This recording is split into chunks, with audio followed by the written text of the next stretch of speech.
назорат ба хотири ҷилавгирӣ аз сирояти COVID-19 дар вилояти суғди Тоҷикистон дигар бора сахттар шудааст.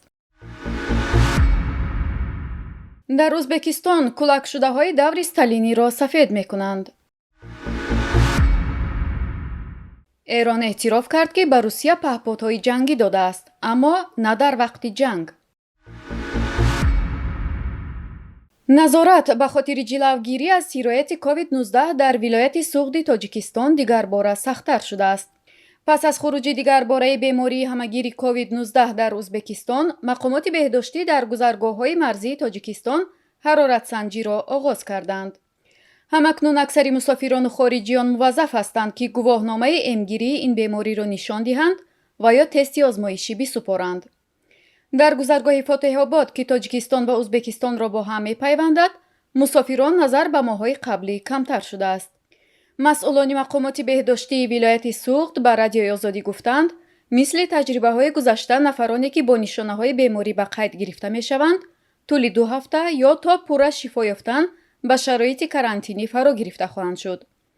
вале аз рӯзи нахустини хуруҷи дигарбораи ин беморӣ дар Узбекистон, яъне 25 ноябри имсол, нафареро бо ин беморӣ дар гузаргоҳҳо пайдо накардаанд.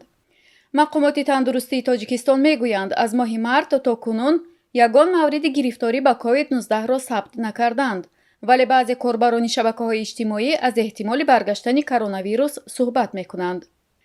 дар 2 соли охир дар Тоҷикистон беш аз 17 000 нафар ба ин беморӣ гирифтор шуданд ва 124 кас ҷони худро аз даст доданд. баъзе аз мутахассисон омори воқеиро бештар аз ин медонанд. дар Узбекистон ба баррасии парвандаи 173 касе шурӯъ карданд, ки қурбонии таъқибҳои сталинӣ шуда буданд.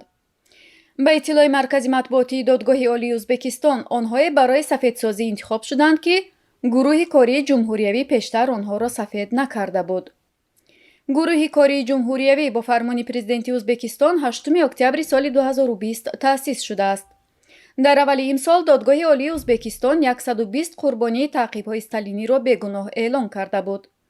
Шавкат Мирзиёев, президенти Узбекистон, моҳи августи соли гузашта гуфта буд, ки таъқибшудаҳо роҳбарон, олимон, нависандагон, пизишкон ва омӯзгорон буданд. онҳо намояндагони беҳтарини мардуми мо буданд. низоми пешин ба ақлҳои ниёз надошт, ки чашми миллатро боз мекарданд. айби онҳо танҳо ҳамин буд, ки онҳо бузург буданд. дар солҳои 1937 то 1953 ҳазорон сокини кишварҳои Осиёи миёна гирифтори таъқибҳои маъруф ба сталинӣ шуда буданд. 1000 каси дигар ҳам кушта, ҳазорон тани дигар ба дарға шуданд, аммо то ҳол ба ҷуз Узбекистон ба сафедкунии онҳо касе иқдом накардааст. мақомоти Украина мегӯянд, нерӯҳои Русия бо истифода аз дрон ва ё паҳподҳои вайронгар ба зербунёдҳо, аз ҷумла шабакаҳои барқии Киев ва ноҳияҳои атрофи он зарба заданд. раёсати низомии ҳукумати Киев гуфт, дар ҳамлаҳо 2 нафар маҷрӯҳ шуданд. Русия дар ҳамлаҳо 20 паҳподи сохти Эронро ба кор бурда, системаи дифои ҳавоии Украина 15 адади онро аз байн бурдааст. Виталий Кличко, раиси шаҳри Киев гуфт, бар асоси иттилои муқаддамотӣ ҳеҷ касе дар ҳамлаҳо осеб надидааст. раиси вилояти Киев гуфт, дигар иншооту хонаҳо зарар диданд ва 2 нафар ҳам захмӣ шуданд. дар ҳамин ҳол намояндаи доимии ҷумҳурии исломии Эрон дар шӯрои амнияти Созмони Милали Муттаҳид Амир Саид Иравонӣ ёдовар шуд, ки интиқоли силоҳ аз ҷониби Эрон тибқи қаъдномаи 2231 Созмони Милали Муттаҳид манъ нашудааст ва интиқоли аслиҳа ҳам ба Эрон ва ҳам аз Эрон ба кишварҳои дигар мамнӯъ нест. вазири хориҷаи Эрон Ҳусейн Амир Абдуллоҳиён низ ба расонаҳо гуфта, ки Теҳрон чанд моҳ пеш аз оғози амалиёти вижа дар Украина ба Москав ҳавопаймоҳои бесарнишинро дода буд. Эрон ба Русия ягон ашёеро, ки ба банди 4 замимаи бей қаъдномаи 2231 марбут аст, нафиристодааст. ҳама гуна даъвоҳо ба муқобили он беасосанд ва аз ҷониби Эрон рад карда мешаванд.